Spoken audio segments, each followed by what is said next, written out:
The title of this talk, as you can see from the thing underneath, is Why Are Documentaries So Terrible?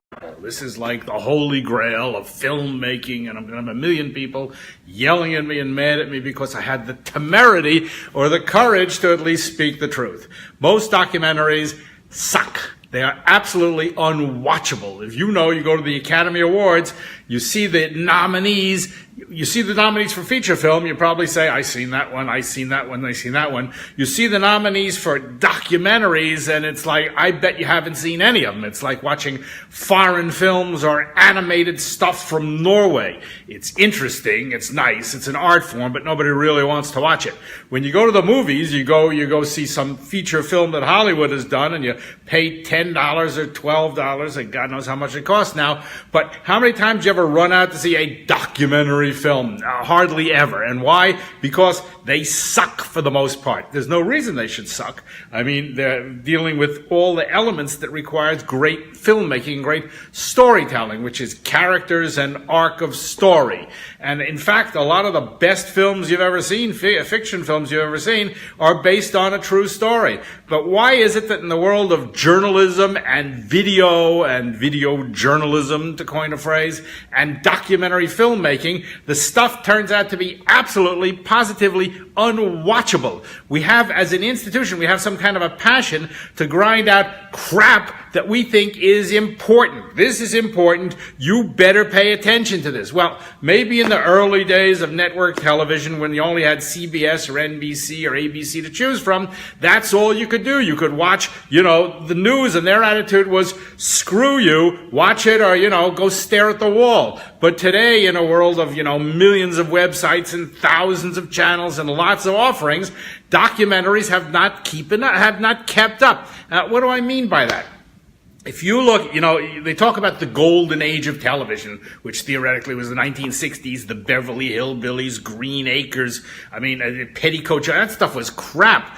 But now there's been this explosion, this renaissance of really fantastic fiction television, whether it's Mad Men or Breaking Bad. It started with The Sopranos in 1999. This stuff is great. And what makes it great is it's great storytelling. It's great writing. But the elements of great storytelling are about two real factors. One is you need an arc of story, and the other is you need great characters. And put those things together with some great writing, and you can make fantastic television that holds your attention forever. I read in The Guardian today that Walking Dead, they think this franchise may go on for 20 or 30 years because it's got all the elements that make great fiction or great storytelling great. And this is not a secret. This thing has been around since the time of Homer. It's about a character and an arc of story.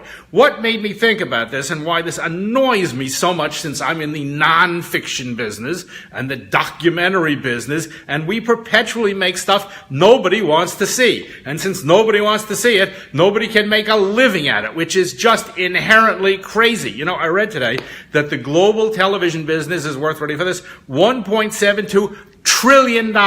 That's probably the size of the oil business, and this stuff is on the table ready to be taken. But those of us who live in the world of journalism and truth-telling and news and nonfiction, we get screwed all the time. And the reason we get screwed all the time is we don't pay attention. So pay attention. What makes great storytelling is character and arc of story. Now, when we were in Florida this weekend, and so living at my mother's house, there's very little to do. Well, I shouldn't be so mean, but the woman's 87 years old. So in the evening, we turned on one of these giant television sets, and we saw there was a documentary from Channel 4 in Britain about the Orient Express. Now, Lisa and I took the Orient Express last May. It's a fantastic trip, and it's a natural story. It's got an arc of story. You start in London, you end up in Venice. That's the arc of story. You're going to get there.